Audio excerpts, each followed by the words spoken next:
Hi, welcome to another episode of Talking with Docs. I'm Dr. Paul Zalzal. I'm Dr. Brad Weenan. Journal Club. Journal Club. We have an interesting article today talking about cancer and its worldwide burden. Okay, August 2022. Pretty hot off the press. That's hot. In The Lancet. Hey, what do you do if you have a boil on your arm? Yeah, Lancet. Lancet.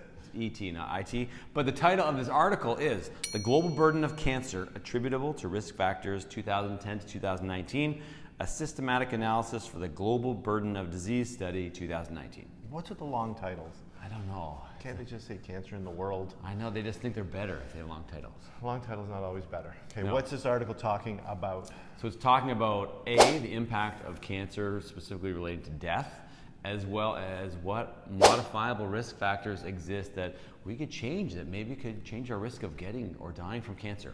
Okay, so a risk factor that's modifiable means it's something you can do to get yourself away from that risk factor. Right, so say you have a genetic predisposition to cancer, you can't really modify that. If that's in your DNA, you can't modify your DNA yet. Can't you think Elon Musk might be working on this. You can't choose your genes. You can't choose your genes. Well, before you go out for dinner, you can, but Sure. the genes in your body you cannot change. Yes. So modifiable risk factors. Give us some Speaking of that, examples. did you know skinny jeans are out now, eh? Again? Apparently they're Oh, back out. I got to go shopping this weekend then. Yeah. All right. So smoking, Yes. that's probably one of the best examples. And the most obvious, I think, right? Smoking, Yeah, we all know it's not a secret anymore. Yeah. Newsflash, Yeah. smoking causes cancer. Okay, alcohol intake, unfortunately. This is a hot topic, and we're going to do a specific video just about alcohol later on. But yes, alcohol directly linked to cancer. The amount is unsure, but definitely it's linked to cancer. Environmental factors. Yes. Right, pollutants in the air. Yep. Ultraviolet light exposure. Right. That's for skin cancer. Sure. BMI, body mass index. Right. So metabolic causes. So having an elevated body mass index or carrying extra weight is directly linked to multiple different kinds of cancer. And maybe an elevated resting blood sugar level. Yes, absolutely. So Hyperglycemia. Those are some examples of modifiable risk factors. Right. Did you see that chicken wings was not on the list? I didn't see that. I did. I think it's implied. Okay, so what's the deal? What's the kind of bottom line of this paper? So the bottom line is, what did they do? So the bottom line is they looked at a whole bunch of cancer deaths, like 4.5 million cancer deaths, and then looked at 82 different pairs of variables to see which factors were common, and then they identified which ones were modifiable, and then made an estimate of what percentage or what number of cancer deaths could have been prevented. Take a guess. It's a lot higher than you think. Is it 20%? Is it 44%? Is it 60%? It's 44%. 44% of worldwide cancer deaths are attributable to modifiable risk factors, which means that 44% of those cancer deaths could have been avoided. If you did other stuff, healthier stuff. That's a huge number. It's almost 1 in 2. Yeah. I mean, now it's easy for us to say, okay, just stop doing that stuff. Yeah. However, some would argue that it's very difficult to stop doing that stuff. Right. For example, body mass index. Is that really modifiable? If someone has an elevated BMI, they would argue with you and say, no, it's not modifiable because I can't seem to get the weight off. Right, and I've tried. Obviously, with the epidemic shows that Yes. for sure. And I've read papers that take that approach and say, look, stop considering this a modifiable risk factor. People Right. who have elevated BMI can't bring it down. That's Right. one argument on that. Okay. Pollutants, where you live, can you control the pollution yourself? Right, so there are, it's kind of a debatable topic as to these modifiable risk factors. Sure. But the bottom line is 44% of cancers were caused by things that were modifiable by this definition. Okay, so what we're gonna highlight the top 3. Okay. Okay, number 1. Smoking. Come on, smoking. Come on. This isn't the 60s anymore. Right. And you wonder if vaping will somehow be part of that. Obviously, the toxins that are in vapes are different, but we just don't know how safe they are, and it makes me nervous. I think to fast forward 20 years from now, all these kids and people that vape, you think, maybe just don't vape. Yeah. It's just not a good idea. So smoking, number 1. Okay, number 2. Drinking. Drinking. It's not the 70s anymore. That's right. So remember the 60s to the 70s. So alcohol directly linked because of the way that it modifies things even at a cellular level that lead to cancer. And then number 3 was BMI, I think. So number 3 was body mass index. Yeah, so they talk about essentially like metabolic causes or the metabolic syndrome and its relation to BMI. So it's not the 80s anymore. It's not the 80s when fast food and processed food became popular. All right.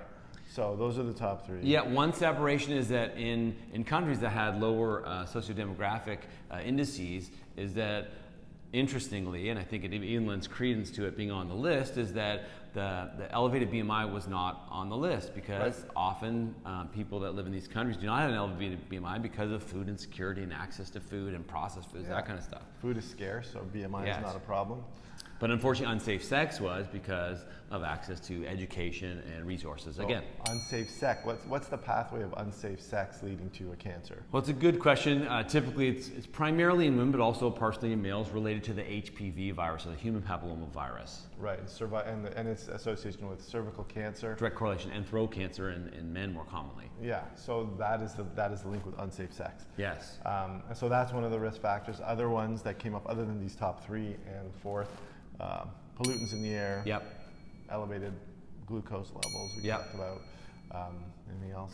No, but just about HPV, the reason in those countries that they have higher incidences of this is because of access to vaccines. So we have HPV vaccine, which is new. That wasn't around in the 70s and the 80s or the 90s, but now it's become commonly implemented in schools to increase the protection for children. Which is still no excuse to have unsafe sex because there's other problems. Vaccinated, but there are obviously other problems associated with that. HIV, other issues as well. Sure. Okay, so should I just then, and we talk about modifiable risk factors and doing things that can be harmful to you, but then you can kind of extrapolate to, well, driving in a car, that can kill you. Flying in a plane, that can kill you. Sure. Playing sports, that can injure you or even kill you. Yes. Should we stop doing all those things too?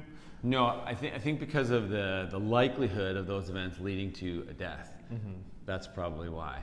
Right, that's part of it, and part of it, it's just part of society, like transportation, sports and entertainment. So, but I'm saying if someone's going to argue against these modifiable risk factors, they might say, well, anything can kill you.